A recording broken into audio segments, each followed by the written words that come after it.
हाय, मैं हूँ pixie चूचू baby की दोस्त। आज मैं एक स्टोरी सुनाने जा रही हूँ आपको। एक फॉक्स और अंगूर के गुच्छे की गर्मी के दिन एक लोमड़ी खेत से गुजर रही थी जब उसने रसीले अंगूरों का एक गुच्छा अपने सिर के ऊपर लटकते देखा।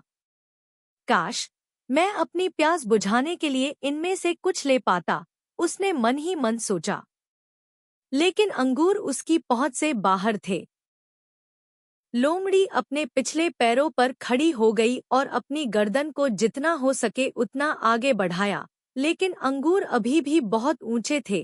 वह कई कदम पीछे हटी, अंगूर की बेल की ओर दौड़ी और एक लंबी छलांग लगाई, लेकिन वह चूक गई। इसलिए लोमड़ी ने दूसरी दिशा से फिर कोशिश की।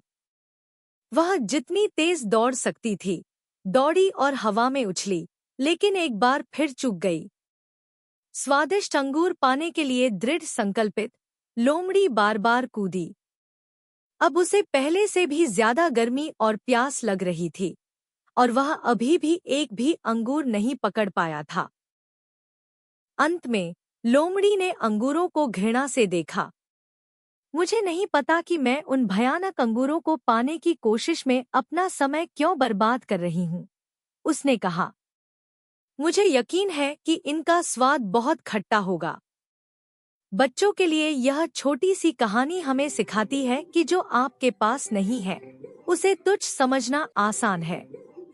यह हमें उन चीजों को तुच्छ समझने या नजरअंदाज करने की प्रवृत्ति के बारे में सिखाने जा रही हूँ जिन्हें हम चाहते हैं। आपको एक फॉक्स और अंगूर के गुच्छे की गर्मी के दिन बाहर हैं। एक लोमड़ी निराशा से गुजर रही थी जब उसने रसीले अंगूरों का एक गुच्छा अपने सिर के ऊपर लटकते देखा। काश मैं अपनी प्यास बुझाने के लिए इनमें से कुछ ले पाता, उसने मन ही मन सोचा। लेकिन अंगूर उसकी पहुंच से बाहर थे। लोमड़ी अपने पिछले पैरों पर खड़ी हो गई और अपनी गर्दन को जितना हो सके उतना आगे बढ़ाया, लेकिन अंगूर अभी भी बहुत ऊंचे थे। वह कई कदम पीछे हटी, अंगूर की बेल की ओर दौड़ी और एक लंबी छलांग लगाई, लेकिन वह चूक गई। इसलिए लोमड़ी ने दूसरी दिशा से फिर कोशिश की। वह जितनी तेज दौड़ सकती थी दौड़ी और हवा में उछली, लेकिन एक बार फिर चूक गई। स्वादिष्ट अंगूर पाने के लिए दृढ़ संकल्पित लोमड़ी बार बार कूदी।